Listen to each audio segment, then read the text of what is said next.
کیا آپ کو لگتا ہے کہ آپ کے گناہ اتنے زیادہ ہیں کہ اللہ آپ کو کبھی معاف نہیں کرے گا؟ تو رکیے، آج کی یہ کہانی آپ کی سوچ بدل دے گی۔ یہ داستان ہے ایک ایسے شخص کی جس کے ہاتھ 1، 2 یا 10 نہیں بلکہ 99 انسانوں کے خون سے رنگے ہوئے تھے۔ جی ہاں، پورے 99 قتل۔ مگر ایک دن اس کے دل کی دنیا بدل گئی، روح تڑپ اٹھی، ندامت کی ایک لہر چلی اور وہ معافی کی تلاش میں نکل کھڑا ہوا۔ وہ ایک عابد کے پاس پہنچا اور کانپتی آواز میں پوچھا، کیا میرے جیسے بدکار کے لیے بھی معافی کا کوئی راستہ ہے؟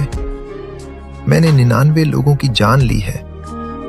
وہ عابد خوف اور حیرت سے چلا کر بولا، ہرگز نہیں، 99 قتل؟ اللہ تمہیں کبھی معاف نہیں کرے گا۔ مایوسی اور غصے کے عالم میں اس شخص نے اپنی تلوار نکالی اور اس عابد کو بھی قتل کر دیا۔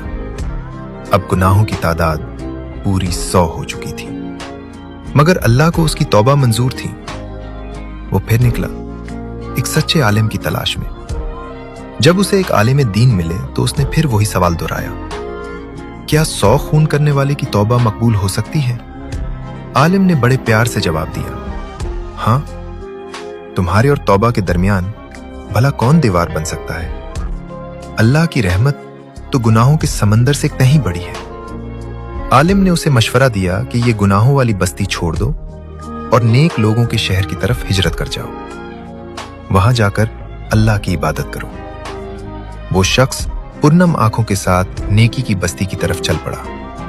ابھی وہ آدھے راستے ہی میں تھا کہ موت کا فرشتہ آ پہنچا۔ اب میدان میں ایک عجیب منظر تھا، رحمت کے فرشتے بھی آ گئے اور عذاب کے فرشتے بھی۔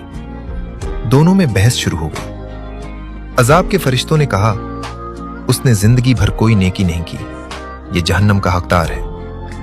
مگر رحمت کے فرشتوں نے دلیل دی، یہ شخص سچے دل سے توبہ کر کے اللہ کی طرف آ رہا تھا۔ آخر میں فیصلہ یہ ہوا کہ زمین کی پیمائش کی جائے۔ اگر وہ نیکی کی بستی کے زیادہ قریب ہوا تو معافی ملے گی، اور اگر پرانی بستی کے قریب ہوا تو عذاب۔ اللہ کا کرم دیکھیے، جب زمین ناپی گئی تو وہ صرف ایک بالشت کے فرق سے نیکی کی بستی کے قریب نکلا۔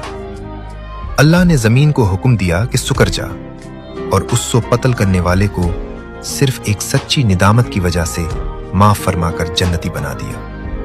یہ کہانی ہمیں سکھاتی ہے کہ توبہ کا دروازہ کبھی بند نہیں ہوتا۔ آپ کا گناہ چاہے جتنا بڑا ہو، اللہ کی معافی اس سے کہیں بڑی ہے۔ مایوس نہ ہو، بس ایک بار